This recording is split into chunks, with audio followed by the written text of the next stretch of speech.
Hello, good morning, नमस्कार। कैसे हैं आप सभी? आशा और विश्वास है स्वस्थ और सुरक्षित होंगे। आइए, मैं जिनेश्वर कुमार पुनः आप सभी को इस यूट्यूब परिवार में स्वागत करते हैं और चलते हैं हम लोग अगले सेशन की ओर, जिसमें हम लोग अध्ययन कर रहे थे धातु और अधातु के बारे में। पिछले क्लास में हम लोग धातु और अधातु टॉपिक में कुछ बेसिक चीज़ें हम लोग सीखे थे कि वैलेंस इलेक्ट्रॉन क्या है, वैलेंसी क्या है, कोर इलेक्ट्रॉन क्या है, इलेक्ट्रॉनिक विन्यास क्या होता है। इन तमाम टॉपिक को हम लोग देख चुके थे। अब जो है आज से जो है आपका टॉपिक जो धातु और अधातु जो चैप्टर है एनसीईआरटी पैटर्न पे, उसी के अनुसार से आज जो है आज से क्लास आपका प्रारंभ होता है। इसके पहले जो भी चला हम लोग पढ़ रहे थे वो सब क्या था, बेसिक था। बेसिक नॉलेज बहुत ज़रूरी था इस चैप्टर को समझने के लिए, ठीक है। इसीलिए हम आपको क्या बता दिए, बेसिक चीज़ बतला दिए थे। लेकिन अब जो है आज से जो क्लास चलेगा आपका चैप्टर चलेगा जो क्या होगा, धातु और अधातु होगा, ठीक है। तो चलिए आज का सेशन हम प्रारंभ करते हैं। सेशन प्रारंभ करने से पहले पुनः आपसे निवेदन है, नम्र निवेदन है कि अगर आप इस परिवार से नहीं जुड़े हुए हैं, नए हैं, तो जल्द से जल्द सब्सक्राइब करके और बेल आइकन को बजा दें ताकि आपको प्रत्येक नोटिफिकेशन मिलते रहे। तथा अगर आप पुराने हैं या कोई भी चला इससे जुड़ चुके हैं तो इस सेशन को लाइक और शेयर ज़रूर कर दें, ठीक है। लाइक शेयर करने में सर कुछ नहीं जाता है आप लोग का, लेकिन हम लोग की जो है एक अंदर से क्या कहते हैं उसको, एक एक्स्ट्रा पावर मिलता है, एक एक्स्ट्रा एनर्जी मिलता है, जिससे आपको मोटिवेट किया जाता है। उसी तरह से एक वह मोटिवेटेड है जो हम लोग को अंदर से एक उत्साहित करता है अच्छा से अच्छा कंटेंट बनाने का और आप तक पहुंचाने का। इसलिए आपसे नम्र निवेदन है कि अगर इस सेशन को आप देख रहे हैं तो इसे शेयर कर दें और लाइक बटन को भी प्रेस कर दें। चलिए आज का सेशन हम लोग प्रारंभ करते हैं धातु के बारे में। तो चला सबसे पहले हम लोग किसके बारे में पढ़ेंगे, तो धातु हमारा हेडिंग होगा, क्या होगा, चला धातु, जिसे क्या कहते हैं हम लोग, मेटल कहते हैं। अब यह मेटल का डिफिनीशन क्या होता है, कहा जाता है कि वैसा तत्व जो इलेक्ट्रॉन का त्याग करे। मतलब धातु क्या करता है, तो इलेक्ट्रॉन का त्याग करता है।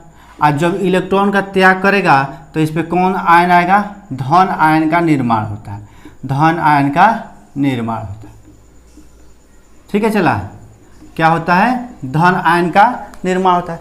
पुनः हम आपसे बतला दे रहे हैं कि कोई भी एलिमेंट अपने नज़दीकी नोबेल गैस या इनर्ट गैस को प्राप्त करने के लिए ही क्या करता है, अपने बाह्यतम कक्ष से इलेक्ट्रॉन को क्या करता है, बाहर निकालता है, किसी को देता है या त्याग करता है, ठीक है। या ऐसे भी कह सकते हैं किसी भी तत्व का अपना ऑक्टेट पूरा करने के लिए इलेक्ट्रॉन का त्याग करना पड़ता है उसे, ठीक है। अब हम क्या कह दिए, कोई भी तत्व है अगर वह इलेक्ट्रॉन को त्याग करता है तो वह क्या होगा, धातु होगा। और इलेक्ट्रॉन का त्याग करके और क्या निर्माण कर ले, पॉजिटिव आयन का निर्माण करता है, तब उसे हम लोग क्या कहते हैं, चला तो धातु कहते हैं। जैसे एग्जाम्पल देखते हैं, एग्जाम्पल जैसे सोडियम के बारे में सोचिए, तो इसका इलेक्ट्रॉनिक विन्यास 2, 8 और 1 हो गया। क्यों, क्योंकि इसका परमाणु संख्या कितना होता है, 11। इसका ऑक्टेट पूरा करने के लिए या इसके नज़दीक नोबेल गैस, तो 11 के नज़दीक नोबेल गैस या तो 10 होगा, नहीं तो 18। यही 2 नोबेल गैस होते हैं, नियोन होते हैं यहाँ पर, और आर्गन का 18 परमाणु संख्या। तो इसके नज़दीक कौन हो गया, नियोन हो गया। तो यह भी नियोन की तरफ बिहेव करना चाहता है। कब करेगा, जब इससे एक इलेक्ट्रॉन निकल जाएगा तब। क्यों, क्योंकि इस नियोन में इलेक्ट्रॉन की संख्या कितना है, 10 है। तो ये भी क्या करता है, अपना एक इलेक्ट्रॉन का त्याग करता है। क्या करिए, चला एक इलेक्ट्रॉन त्याग किया। अब जैसे एक इलेक्ट्रॉन त्याग किया तब इस पर क्या आवेश आ जाता है, Na+ आवेश आ जाता है, मतलब प्लस आवेश आ जाता है। तो दोनों क्राइटेरिया हमको मिल गया कि इलेक्ट्रॉन का त्याग भी कर रहा है और इस पर प्लस आयन भी आ रहा है। तब इसे हम लोग क्या कह देंगे, चला यह क्या हो गया, यह धातु हो जाएगा। क्या हो जाएगा, धातु हो जाएगा। कोई दिक्कत, कोई दुख दर्द समस्या हो तो बोलिए, समझ में आया कि नहीं आया, समझ में आ ही रहा होगा। आगे बढ़े हम लोग। जैसे दूसरा एग्जाम्पल देखते हैं, चला अगर एल्युमिनियम के बारे में सोचिए, तो इसका परमाणु संख्या 13, तो 2 8 और हो गया यह 3, 2 8 और हो गया 3। अब यहाँ पे देख रहे हैं बाह्यतम कक्ष में इलेक्ट्रॉन की संख्या 3 है, तो ये क्या करता है 3 इलेक्ट्रॉन का त्याग करता है। कितने इलेक्ट्रॉन? तीनों इलेक्ट्रॉन का त्याग करता है, जिसके कारण इस पर क्या आवेश, एल्युमिनियम पर +3 आवेश आ जाता है। क्या आवेश आता है? +3 आवेश आ जाता है। चला, अब जैसे यह दोनों क्राइटेरिया फुलफिल किया, दोनों क्राइटेरिया क्या था, एक तो था कि इलेक्ट्रॉन का त्याग करना और दूसरा क्या था, उस पर प्लस आयन आना, पॉजिटिव आयन आना। तो देख रहे हैं इलेक्ट्रॉन का त्याग भी कर रहा है और यहाँ पे पॉजिटिव आयन भी आ जा रहा है, तब इसे हम लोग क्या कह देंगे कि यह क्या हो गया, चला यह धातु। चलिए समझ में आ गया होगा। तो यह था धातु का डेफिनेशन। यह कोई तत्व इलेक्ट्रॉन का त्याग करता है और त्याग करके धन आयन का निर्माण करता है, तो उसे हम लोग क्या कहते हैं, उसे क्या कहते हैं, चला धातु कहा जाता है। ठीक है, अब आते हैं किसके पास, हम लोग थोड़ा सा धातु के भौतिक गुण के पास, धातु के भौतिक गुण के पास। अगला मेरा टॉपिक होगा कि धातु के भौतिक गुण, भौतिक गुण। चलिए देखिए, धातु जो होते हैं, किसी भी धातु को अगर क्या किया जाए, उसको रफली पदार्थ से, जैसे कि रेकमाल होता है, उसे रगड़ दिया जाए तो उसमें खास प्रकार के चमक हो जाता है। चमक तो सभी में है, लेकिन धातु में एक खास प्रकार का चमक होता है जिसे धात्विक चमक कहा जाता है। क्या कहते हैं, धात्विक चमक। तो पहला यही उसका गुण है धातु का, कि उसमें मतलब उस पदार्थ में या कह सकते हैं धातु में एक खास प्रकार का चमक होता है, जिसे क्या कहता है, धात्विक चमक। जैसे सोना, चांदी, आयरन, एल्युमिनियम, इस सब में देखते हैं एक खास प्रकार के हम लोग को चमक दिखाई देता है, अर्थात इसे क्या कहते हैं, धात्विक चमक। तो पहला क्या हमको मिल गया कि इसमें क्या होता है, चला तो धात्विक चमक होता है। ठीक है, क्या होता है, धात्विक चमक। अब धात्विक चमक किसे कहते हैं, किसी भी पदार्थ में, जैसे कोई भी धातु है उसमें एक खास प्रकार का चमक पाया जाता है और उसी चमक को क्या कहते हैं, धात्विक चमक कहते हैं। या कह सकते हैं कि रेकमाल से और धातु के सतहों को क्या कर दिया, रबिंग कर दिया जाए। जैसे ही रबिंग करते हैं तो उसमें एक चमक दिखाई देता है और उस चमक को हम लोग क्या कहते हैं, धात्विक चमक कहते हैं। दूसरा आते हैं हम लोग आघातवर्धता तथा तन्यता। आघातवर्धता तथा तन्यता। अब यह आघातवर्धता तथा तन्यता क्या होता है, चला आघातवर्धता जो है, आघातवर्धता किसे कहते हैं पहले समझ लेते हैं। मान लेते हैं कोई पदार्थ है, उस पर हथौड़ा मार रहे हैं, पूरा हथौड़ा मार रहे हैं, 3 4 5 हथौड़ा मार दिए। अगर वह हथौड़े के प्रहार से वह टूटता नहीं है, फूटता नहीं है, चूकनाचूर नहीं होता है, मतलब उस चोट को बर्दाश्त करने की अगर क्षमता है, तो इस गुण को हम लोग क्या कहते हैं, आघातवर्धता कहते हैं। ठीक है, जैसे देखते होंगे सोना का जो जेवर बनता है, इतना छोटा छोटा इतना कम वजन में बहुत बड़ा बड़ा क्या बनाता है, सोनार लोग क्या बनाता है, मतलब उसका डिजाइन बनाता है। उसका वजन एकदम कम रहता है लेकिन उसका डिजाइन बड़ा बड़ा होता है। कैसे होता है, क्योंकि उसको पीट पीट के क्या किया जाता है, चौड़ा किया जाता है।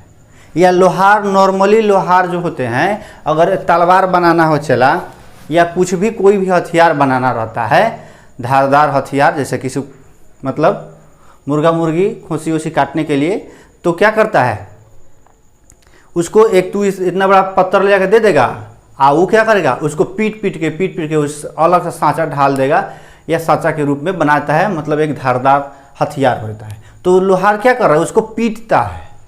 तो पीटने से वो टूटता नहीं है, फूटता नहीं है, वो क्या नहीं, बिखरता नहीं है, लेकिन उसका आकार क्या होता है, फैलते जाता है।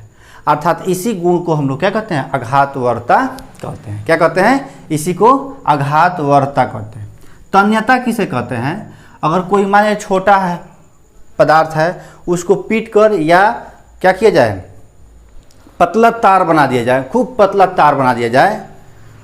ठीक है, तो इसी गुण को हम लोग क्या कहते हैं, तन्यता कहते हैं। कहा जाता है कि सबसे ज़्यादा तन्यता AU और AG मतलब गोल्ड और सिल्वर में सबसे अधिक होता है।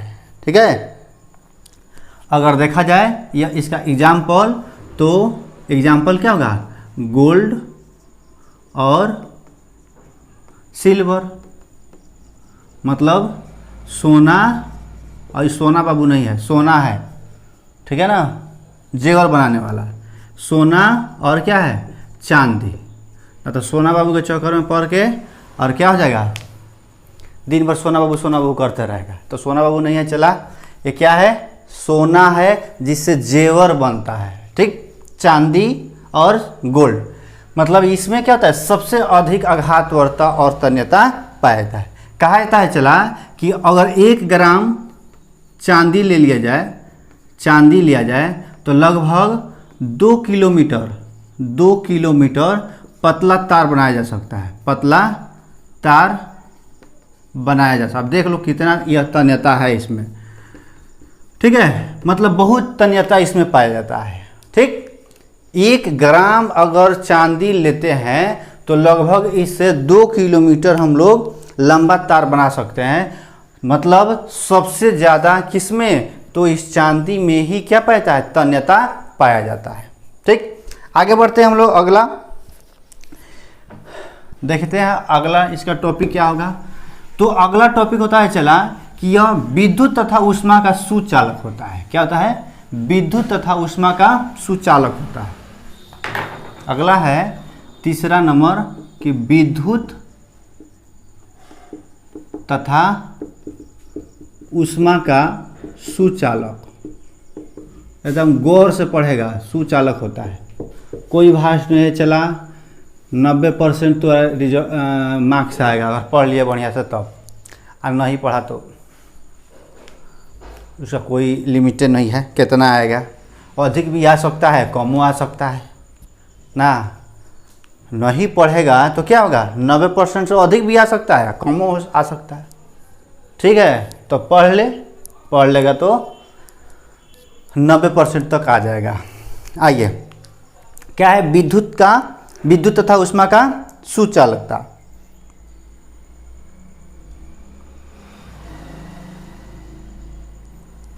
ठीक, अब देखिए सुचालकता क्या होता है। अगर मान लेते हैं समझने के लिए, विद्युत का सुचालक समझने के लिए मानते हैं सपोज चला एक बॉल यहाँ पे लगा दिए, क्या लगा दिए, यहाँ पर एक बॉल लगा दिए और यहाँ से एक फिलामेंट जोड़ दिए हैं, यह बॉल हो गया। अब यहाँ पे तार 2 लगा दिए। अब इस दोनों तार को हम लोग क्या कर दिए, बैटरी से जोड़ने का प्रयास कर रहे हैं। इससे जोड़ दिए और इसको उठा कर लाकर यहाँ पर जोड़ दिए, तो क्या होगा, बॉल जलने लगेगा। बॉल जलेगा क्यों, क्योंकि क्या है, दोनों तरफ से प्लस या माइनस बैटरी इसको प्रोवाइड कर रहा है करंट, तो ये क्या होगा, बल्ब जलेगा। लेकिन अगर यहाँ से काट दिया जाए तो क्या बल्ब जलेगा, नहीं जलेगा। लेकिन कोई यहाँ पे धातु लगा दिया जाए, क्या लगा दिया जाए, धातु लगा दिया जाए, तो क्या होगा, बॉल जलने लगेगा। इससे हम लोग कह सकते हैं कि धातु जो होता है विद्युत का सुचालन करता है, मतलब इससे क्या होगा, विद्युत प्रवाहित होगा। लेकिन यही अगर धातु को छोड़कर क्या लगा दिया जाए, लकड़ी लगा दिया जाए, लकड़ी का गुटका या प्लास्टिक, तब ये बॉल जलेगा, बॉल नहीं जलेगा। अर्थात हम लोग क्या कहते हैं, लकड़ी क्या है, विद्युत का कुचालक है। लेकिन जो धातु है, धातु में जैसे आयरन मान लेते हैं सपोज, आयरन जो है यह क्या है, विद्युत का सुचालक होता है। आयरन हो गया, एल्युमिनियम हो गया, सिल्वर, जो भी धातु है ये सब क्या है, क्या करता है, विद्युत के सुचालन करते हैं, ठीक है। उसी तरह ऊष्मा का देखा जाए, अगर ऊष्मा देखा जाता है, अगर लोहार के यहाँ तू गया होगा कभी चला तो देखा होगा कि जब लोहा को गर्म करता है तो हाथ से नहीं पकड़ के उठाता है, किससे पकड़ उठाता है, सणसी से पकड़ के उठाएगा।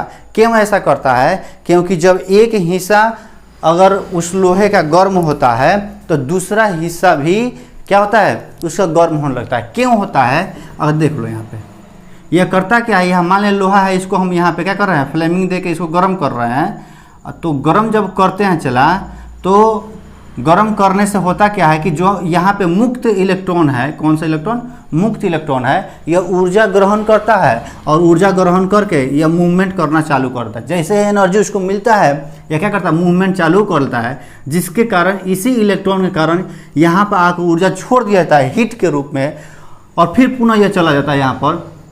ऐसे ऐसे प्रक्रिया बार बार होता है, जिसके कारण इसके साथ साथ यहाँ पे भी क्या होता है, गर्म होने लगता है, अर्थात इसी को कहते हैं कि क्या कर रहा है, ऊष्मा का सुचालन कर रहा है, ऊष्मा का क्या कर रहा है, प्रवाह कर रहा है।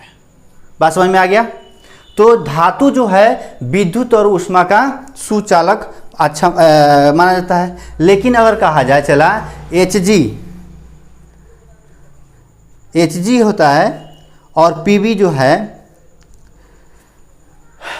हाँ देखा देखिए यहाँ पे, एक मिनट, कॉपर, देखिए अगर इसका एग्जाम्पल देखे चला तो कॉपर जो है और सिल्वर जो है यह दोनों बेस्ट ऊष्मा का सुचालक, बेस्ट विद्युत का चालन करता है। मतलब इस दोनों में सब दोनों जो है क्या करेगा, अच्छा विद्युत का सुचालक होता है। विद्युत तथा ऊष्मा दोनों होता है, विद्युत ऊष्मा छोड़ दिए का, विद्युत तथा ऊष्मा दोनों क्या होता है, सुचालक होता है।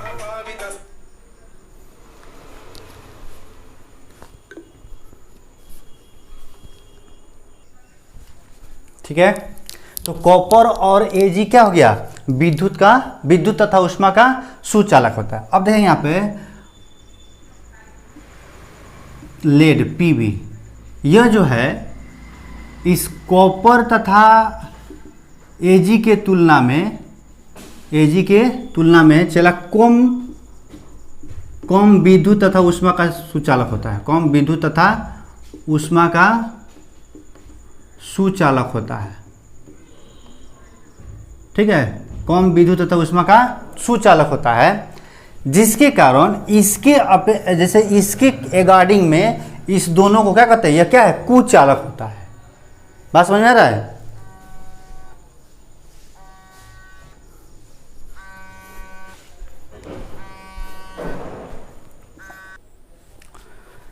तो हम लोग देख रहे थे कि Hg तथा Pd क्या है, यह कॉपर और Ag के तुलना में, सिल्वर के तुलना में क्या है, कम विद्युत का तथा ऊष्मा का सुचालन करता है।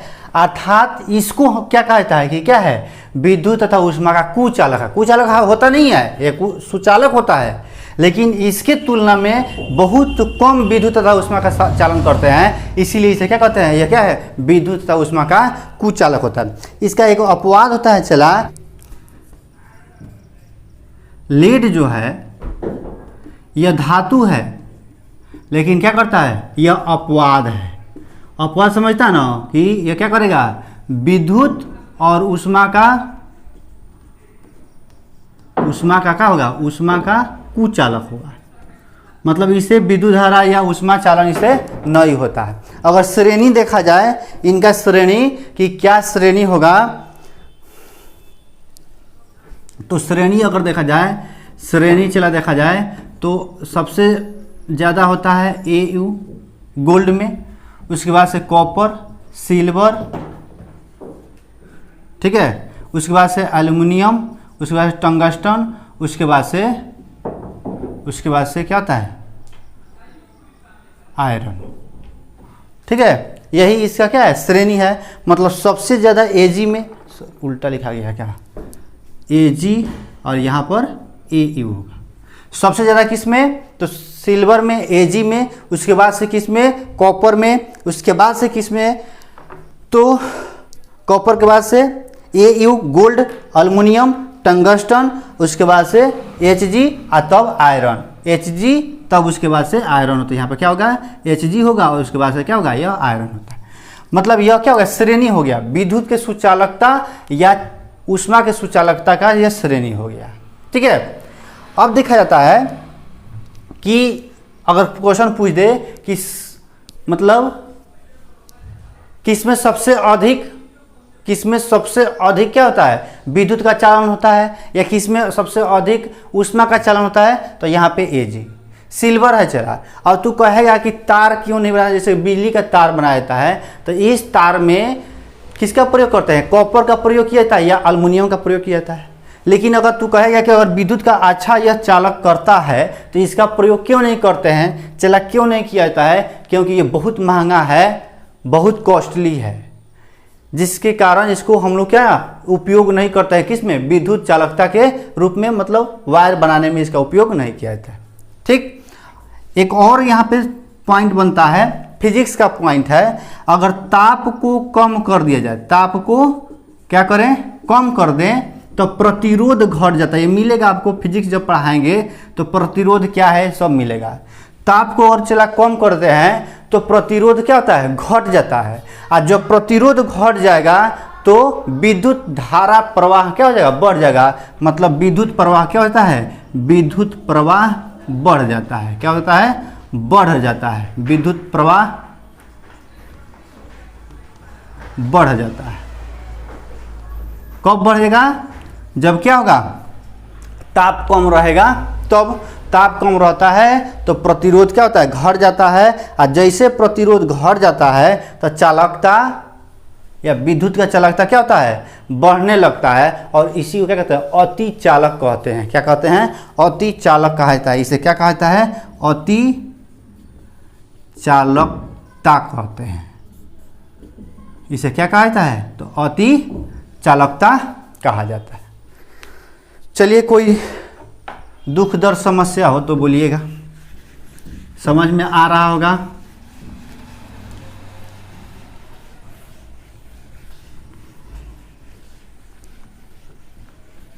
यह बिहार बोर्ड के लिए है चला, सीबीएसई वाले लोग के लिए नहीं है। सीबीएसई वाले लोग का क्या है, बहुत अलग सा उनका ही होता ही है, बिहार बोर्ड और सीबीएसई वालों लोग को।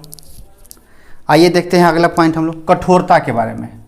कठोरता, अब देखिए धातु जो होते हैं ये काफ़ी कठोर होते हैं। क्या होते हैं जी, काफ़ी कठोर होते हैं। लेकिन सभी धातु का कठोरता क्या होता है, अलग अलग होता है। मतलब ये कैसे होता है, धातु क्या होगा, धातु चला